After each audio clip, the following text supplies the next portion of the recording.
Olá pessoal, hoje o nosso bate-papo é sobre termodinâmica, mais especificamente segunda lei da termodinâmica, ciclo de Carnot. Trouxe aqui para vocês o conceito de uma máquina térmica. Máquina térmica é um equipamento que converte calor em trabalho. Então eu tenho uma fonte quente em uma temperatura T1, uma fonte fria numa temperatura T2, e este fluxo de calor espontâneo entre a fonte quente e a fonte fria, a gente retira trabalho mecânico. Esse trabalho é o que eu tenho de útil na máquina térmica. Por definição, o rendimento da máquina térmica vai ser o trabalho, que é a energia útil, sobre Q1, que é o calor que veio da fonte quente.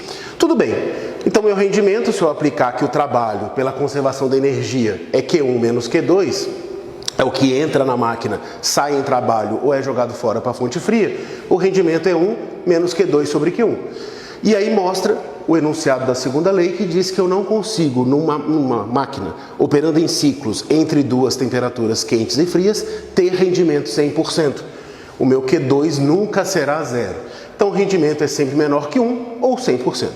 Pois bem, só que aí se eu não tenho rendimento 100%, fica a pergunta, qual é o máximo que eu consigo? E aí Carnot definiu um ciclo teórico, não se consegue reproduzir esse ciclo, ele é teórico, aonde ele criou 4 transformações, 2 isotérmicas e 2 adiabáticas, e neste processo ele maximizou o recebimento de calor da fonte quente e o envio de calor para a fonte fria entre T1 e T2 e maximizou o trabalho. Nessa situação eu tenho 2 expansões, isotérmica e adiabática, e 2 compressões, isotérmica e adiabática. Lembrando que uma transformação adiabática é aquela que eu não tenho trocas de calor.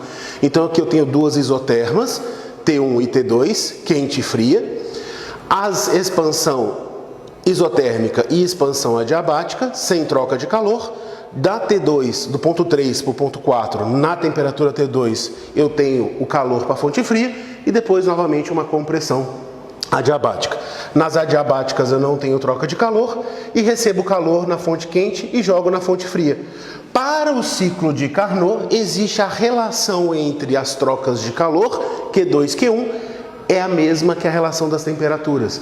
E aí a gente vem para a equação de rendimento da máquina térmica e traz para o rendimento da máquina de Carnot, que é 1 menos T2 sobre T1. De novo, T2 jamais será zero, seria o zero absoluto. Então meu rendimento, mesmo em Carnot, não é 100%. É comum se confundir, dizer que Carnot é o de 100%. Não é. Carnot é o máximo. E qual é o máximo? Definido pelas temperaturas. Então ele é teórico, ele limita, ele tampona o máximo de rendimento que uma máquina operando entre 2 temperaturas consegue realizar. Bom, pessoal, era isso que eu queria passar para vocês de ciclo de Carnot. Fiquem atentos aos conceitos, em especial às questões conceituais. Tá bom? Boa prova.